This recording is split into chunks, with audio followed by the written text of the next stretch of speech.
Hey, this is John Lee Dumas of EO Fire, and welcome to Master Leadership.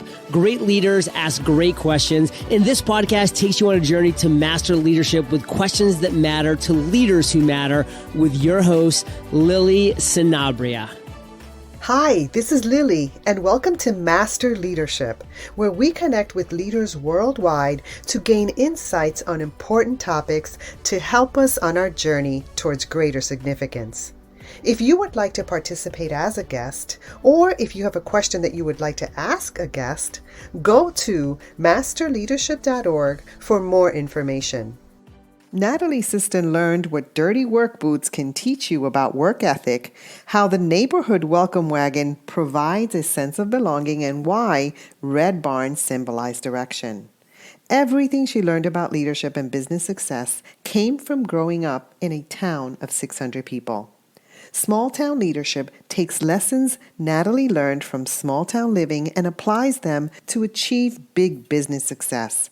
Whether you are a corporate leader looking for an effective way to motivate today's workforce, a manager striving to bring out the best in each individual for the benefit of the team, or a rising star wanting to make sure your work matters, big success starts by thinking small. Natalie Siston wants to build your company's success small town style. Our interview will continue after messages from our sponsors. Did you know that a great accountant can double your business and save you tens of thousands of dollars every single year? But it's hard to find the good ones. That's where Accountant Hires comes in. They match you with an exceptional accountant in just 7 days. Every accountant in their network is rigorously tested and vetted so you can focus on what matters. Hire a top accountant today at Accountant Hires. Go to masterleadership.org/AH. That's masterleadership.org/AH. If you want to make money and change lives by selling your knowledge online, do not launch an online course. Only 6% of those are ever completed. Create instead your own branded app and launch the ultimate learning experience that sells. Passion.io is a drag-and-drop platform where you create interactive content to sell using your own branded app. Forget any tech hassles. You deserve a platform that makes it easy. You can move your existing clients, you can reach new clients, or you can even swap your online course for something that actually works. Delight clients with downloadable and even live content. You can trigger instant action using push notifications, generate more revenue with single touch payment, and you can stream across all devices. Best yet, try it for free for 14 days. Go to masterleadership.org/passion and get started today. Welcome, Natalie Siston. How are you? I am doing well, Lily. I'm so glad to be here. You look great. And you look radiant and happy. We're happy to have you on our podcast. Are you ready to pour into our listeners? I am. Let's do it. All right, Natalie, tell us a bit about your path to leadership and what you're doing now. Such a big yet concise question. I love that one, Lily. So my path, and I have to start where it all began because I'm sure that's what we're going to unpack a lot today, is I was born and raised in Republic, Ohio, population 600. So I like to say I learned the most important lessons I've needed to know to be a successful leader by growing up in that town. I went from that small town to The Ohio State University, where I went to college. After college, I moved to Silicon Valley, where I worked at Stanford University. And then, like all Ohioans, I came home and have been back in Ohio for the last 14 years and went back and got my MBA, worked in corporate life. And then just this past year in 2020, I took the leap and am now on my own, running my own business, Small Town Leadership. Wow. I think of 600. I think of my high school was about that number. I get that from a lot of people. They're like, I think my graduating class from high school was 400 or something like that. So I was on your website. You really live in a small town. That's true. And you have animals on your website. And I love it. I'm a New Yorker and I love animals, but I can't get my hands on farm animals for some reason. Well, you saw what was a very fun day. I currently live in a suburb of Columbus, so I have since moved from that town of 600. So I'm in a suburb. There aren't any farm animals living in my yard, but I did want to have a true essence of a small town leadership photo shoot. And my photographer was fantastic and not only sourced the perfect red barn where we could take pictures, because that was my main criteria, but he found one that had animals that the owners were willing to let us photograph. So there is I love the picture of the goat on the website. I love it too. Now tell us, where can we connect with you? So there are two places you can find me. So either smalltownleadership.com, that is my platform where I share those small town stories. You can see the blogs I've been writing since 2016. And then I also have a website called letherout.com, and that is dedicated to the book that I released in 2020 called Let Her Out, Reclaim Who You Have Always Been. There's a lot happening. I know. I feel like since you and I originally connected, Lily, there has been things that have happened. It's crazy. So I've never had anyone on my podcast talking about small town leadership. Now tell me why that's so special and what is something that you can give to us here on this platform. Wonderful. I'm so glad that I can bring this idea to your listeners, because I think there are so many stereotypes about small town America. There are so many things what we think about with rural, urban, the divide. And a lot of that's very true right now. I'm not going to ignore that. But I think that there are some of the best people and lessons I learned were from that small town. So small town leadership came about because in 2015, I was calling what I had my meh period in my corporate life. So I was earned the biggest bonus I'd ever gotten, had a great review, and I just wasn't feeling it. And so I shared this all with somebody who I met at a lunch through a work event. She was the outside facilitator. And she said, well, I'm a coach and that's what I help people with. And I said, interesting. What is this coaching thing you speak of? So we ended up having a call and I ended up hiring her to work with her for 6 months. And in the context of working with Michelle for 6 months, we started talking about the things that lit me up, that I did when I was young, that I had since forgotten or just wasn't spending time on. At the time, my children were very young. They were, 2 and 4 years old. And so I said, well, I love speaking and I love writing. And she said, okay, well, go find a way to do more of those things. So as I was finding my way to different stages and different platforms, what I realized was that I kept talking about coming from Republic, Ohio. So in the context of networking, I would talk about the concept of living in a town where everybody knows you and your business, and you have to learn how to live with that. And I said, for a lot of people, they really resented the fact that everybody knew everything about them. But I embraced that. And I take that forward into how I network and get to know other people. And so that was one of the very, very early small town leadership lessons that I came up with. And as I was thinking more about the stages and the platform, I said, I think this thing I talk about is called small town leadership. That is my style of leadership. It's showing up and making anywhere I am, whether it be a Fortune 100 company or a city of 1 million people, there's a way to make that feel like a small town. And those are the types of lessons that I impart with my audience. So as you're speaking, I'm writing down some things that I observe about you in leadership. So some things you've said, what I gather from you is that you connect deeply, right? Because you're from a small town, everybody knows you, everybody knows your business. One of the things about that is that you also know people and you connect deeply with people. You can, and you embrace it. So that's even deeper. And you said coming home, right? Like you're coming home. Mm-hmm. And I equate that to someone who just wants people to feel comfortable, wants people to feel cared for, wants people to feel loved. And that's an amazing leader. So I love that.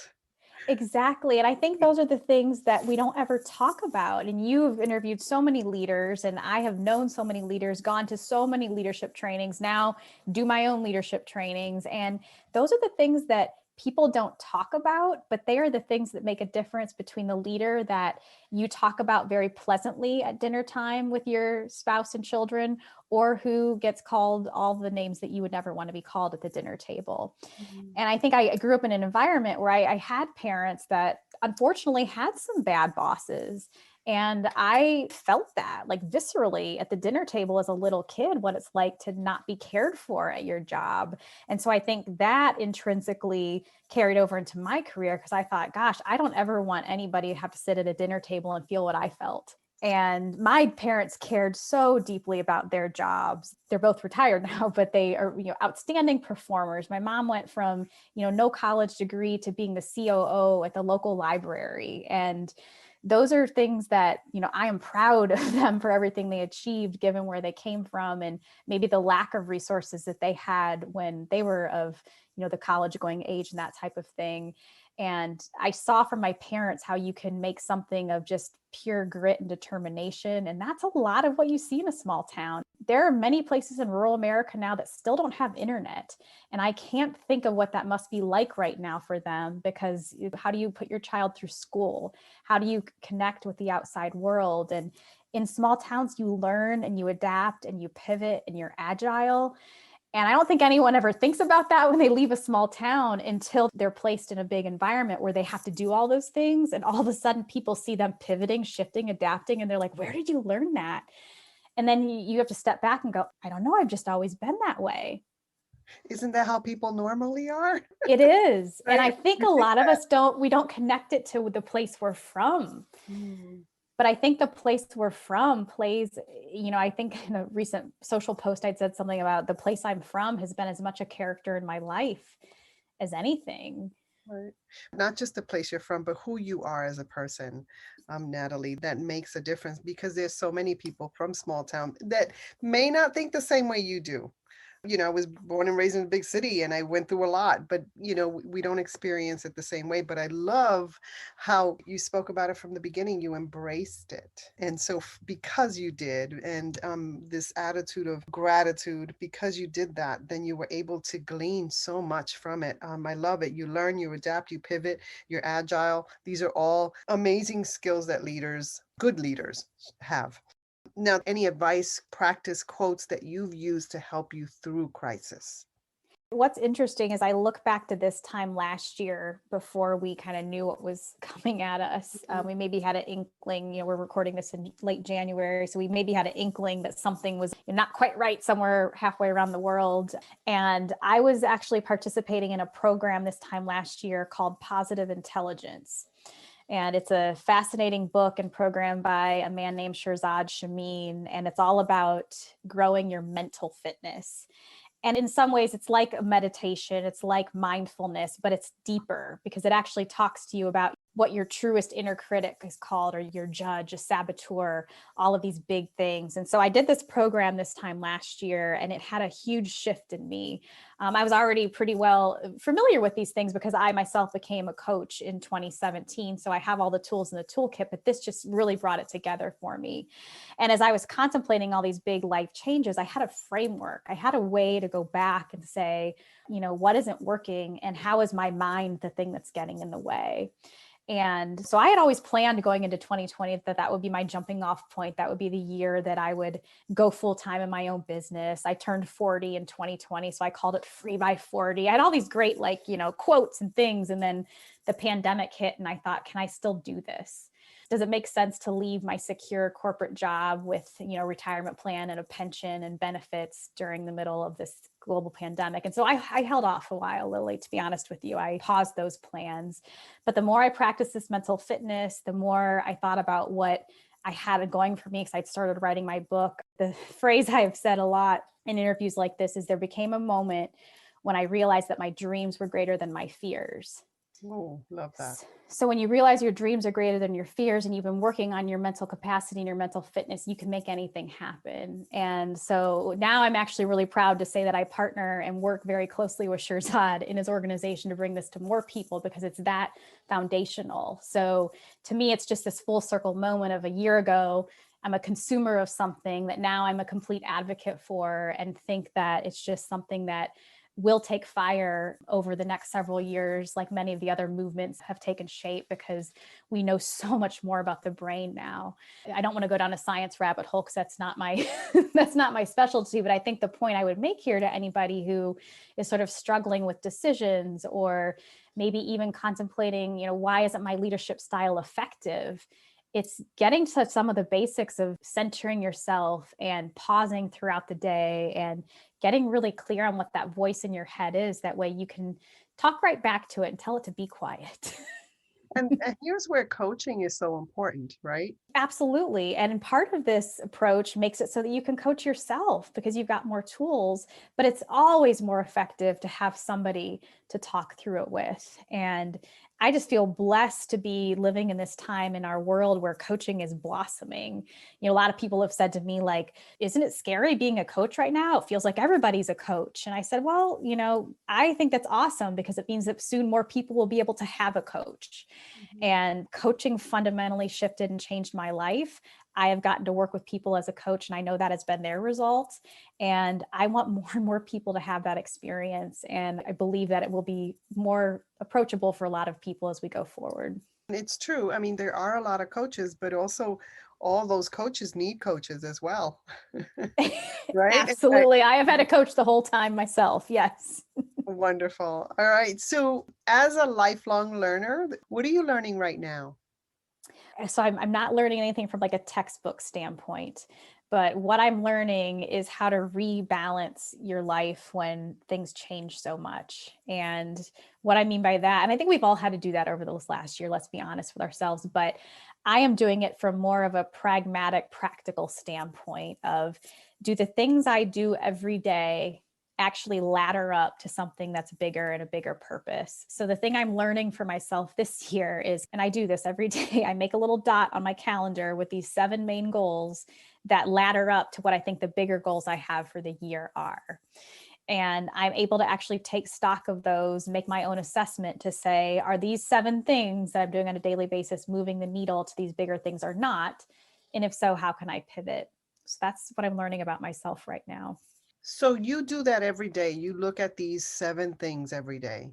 7, they're almost daily habits that Okay. I try to get in every single day and how they ladder up to bigger things. So I do something on Peloton every day. I'm a Peloton user. So I want to be a person who has a 365-day streak. So I am doing something there every day. Sometimes it's a really hard workout and sometimes it's a 5-minute meditation, but every day something on the Peloton. Okay, so I'll hit the health ones first. So then eating more fruits and vegetables. I turned 41, so we got to make that happen. Closing the rings on my Apple Watch. So those all ladder up to a bigger goal I have for just being a healthy person. I'm sorry, I don't have an Apple Watch. Oh, Oh, you mean the health app? yeah, health. So like Okay. getting my movement points in, my standing Got it. points, Got it. those Got it. things. Okay. So that covers off the health things. And then in terms of my book, the big goal I've made for the year. So the big goal I have is to turn Let Her Out into a movement. And so the daily goal I have, the daily habit is to do one thing every single day for my book baby, as I call it. And that may be sending somebody a copy. That may be doing an interview with somebody like you, might be writing to some readers to say, hey, would you consider doing a rating or review? But every day I do something for that book baby.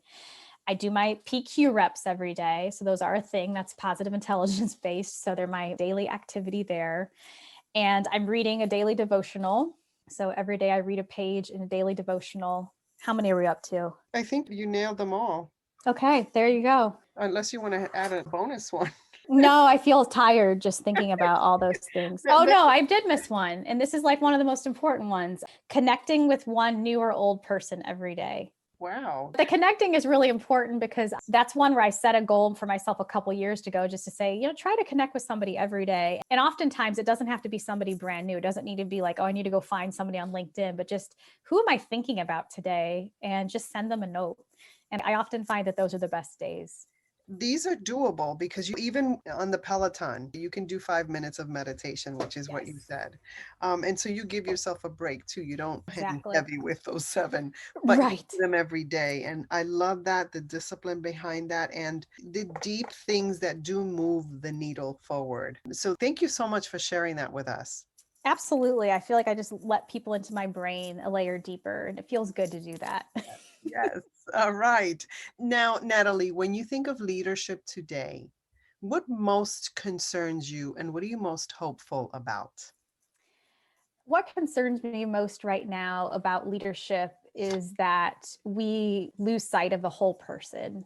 I'm really disheartened and concerned about the number of women who have left the workforce over the past year out of kind of sheer need. They're the caretaker or they have very, very small children. And I think with leaders, when they can see a whole person, I think there's an ability to step back and say, how do I ensure someone like her can stay in the workforce and be supported differently, or we can approach this differently? We've gotten so great at metrics and measurement and KPIs and leading and lagging indicators and all these things that often we can put somebody in a box based on, is it red or green this week? And I think the more leaders can step back from those frameworks, certainly use those to make sure your business is strong and that you're performing, but don't let that be the only story that you tell yourself about the people you work with and for. So I've too often seen people get branded because of that one bad day they had, that one comment they made at the meeting, the one decision they made, the one email that went to the wrong distribution list. And they get branded that way for a very long time. And so I think leaders need to know a whole person and be able to extend more grace. What I'm excited about, and I think will be a positive, is leaders having the ability to recognize that their team can work very differently than what maybe they've thought previous. I know for me in early pandemic days, work looked a lot different for me. I was able to get up earlier and go to work and do stuff because my kids were still sleeping. And I would take a long lunch and we'd go for a walk or go to the park or get out and get some fresh air. And then I would work later than I typically would because I didn't have a commute. So I think for leaders, they get to really experiment with their teams right now to say, how do you work most effectively? If you work best at 9 p.m. to midnight and you're not needed on a team project, go for it. Do it up and be there. And so I think what I'm excited about is that happening. And Lily, what I think that's going to lead to is greater trust. Because if I can trust that you're going to get it done and you're going to deliver, and oh my gosh, you're happier because you're doing it at a time in a way that works better for you, then we're all winning in that regard. Now, you mentioned trust. How important is trust in leadership? Trust is everything in leadership. If trust is broken, then there's no going back from that. And I have a really great equation. This always makes me feel like a big dork, but it literally is something that people listening to this can pause and grab a piece of paper and write down. And it's a variation on something that's called the trust equation. So this is the way I like to view it because the math is easier, but these are all multipliers. So there's 4 variables. It's reliability, credibility, others orientation, how much do you care about the other person, and then professional intimacy. How much are you willing to get to know other people without it being too much information? And so all of those things are multipliers on each other. And if any of them are 0, the entire thing is 0. If any of them are negative, the entire thing could be negative. So I work a lot with my coaching clients, and I have them write out each of those elements. And if we're talking about a strained relationship, I say, okay, pick out the dimension of that trust equation that's not working in that relationship. And it might be with the other person. Maybe they're not reliable. Maybe they're not credible. And it might be you too. So I think trust is the foundation of everything. And I think when we're given a tool like that to examine how trust might be broken, it's easier to step back and say, okay, there's a solution for this then. Right. And it can be repaired. Yeah. Love that. Okay. So you have an option here. You can get a question from a former guest, or you can share a challenge, a struggle, or a failure that you've learned from. Oh, I'll go with the question from a former guest. Is there a wheel I get to spin or something? No, not today. I'm going to spin the wheel for you. Hold There on. you go. Just pick a question. So, Sane Ringler wants to know, out of your current beliefs, which is more likely to be wrong? Out of my current beliefs, what is most likely to be wrong? I think that this is the moment that matters the most. We get so caught up in this moment right now that we forget to look at the forest from the trees. And so I know what I'm guilty of a lot of times. Good question, thing. Yeah, I Man, I know. So I love your response because it is so true. Sometimes we get caught up in the moment and we don't see that there are options that come up. Like, one of the things that I've been learning for a while, and, because I'm a person that likes to take action and likes to see results, it used to be really difficult for me to be still and not make a decision. because I felt like I have to make that decision because it's what matters. If I don't, the world's going to fall apart. It's exactly what you're speaking about. But what I've learned to do is to be still. And when I've done that, almost all the time, a third or fourth option comes up that I never even thought of. And so you're speaking truth, and I love your response to that. I think it's happening for me more and more. I do exactly what you just say. It's get still with yourself and not force something, and the better solution will come. That's right. All right. So as a listener of this podcast, what is a question that you would like a future leadership guest to respond to? I'll stay on my theme for this one. And I would say, if you were to describe the character of your hometown in your life, what would that character look like, sound like, be like? Love it. And it does fit the theme. It does. And it makes me think, wait, I'm from a shady part of town, but it has shaped me. It has shaped how I lead. It has shaped how I see things. So that's really interesting and it's very valuable. I love that question. Thank you so much. Now, is there anything else you'd like to share with our listeners? I want to share, well, first of all, just to say thank you for listening to this and for absorbing all these leadership things. And I would say that do think about your hometown as a character in your life, because it likely has played a bigger role than you've ever thought it has. And keep unpacking that. And if you have the chance to go home, maybe you don't live in that place anymore, you'll look at it differently. I love that. Natalie, thank you so much. We are like polar opposites. I'm from the big city. You're not, but I've connected with you. Your heart, your energy is so loving. I feel welcome. I feel like I can go visit you in Ohio and I'll feel fine. You can, and I'll have cookies and coffee waiting for you. It'll be awesome. Love it. I want to thank you so much for adding value to me and to our listeners. It's been a great conversation. Thank you so much. All right, take care. Bye-bye. In closing, here's a quick message. Coaching is the art of influence that underpins leadership in the 21st century. It is the very thing that can get you from being stuck to being extraordinary. So go to masterleadership.org and sign up to get a free coaching session. Until next time, continue to ignite that leader in you.